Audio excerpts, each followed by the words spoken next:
In today's video, I'm going to teach you how to create a table on Google Sites if you've ever wondered how to display neat rows and columns on your site.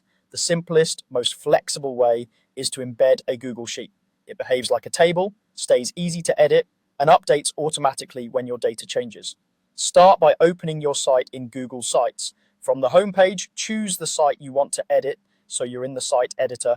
Make sure you're on the version where you can see the editing toolbar and the right-hand insert panel. Now go to the page where you want the table to appear.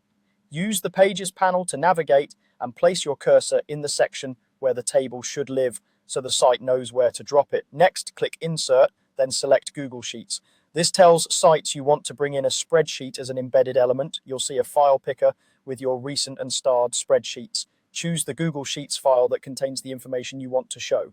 For best results, format that sheet like a clean table, include a clear header row, keep fonts simple, and size columns so text isn't cramped. If your sheet has multiple tabs, pick the one that holds the table. Confirm, and the sheet will be added to your page. With the sheet on the page, adjust the size and position so it fits your layout. Drag the blue handles on the corners to resize, and use the alignment guides to center it or snap it to columns. If you're using section layouts, you can drag the embed between columns to place it side by side with text or images. Aim for a width that keeps your headers readable without forcing horizontal scrolling.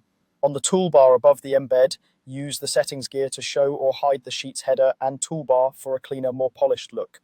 Because this is an embedded Google Sheet, any changes you or your team make in the spreadsheet will reflect on your site automatically. Just make sure the sheet's sharing settings allow your site visitors to view it. Otherwise, they'll see a permission prompt instead of your table. That's it. You opened your site, navigated to the right page, inserted a Google Sheet, chose the file, and then adjusted the size and position to match your design. Follow these steps and you'll have a professional, up-to-date table on your Google site in minutes.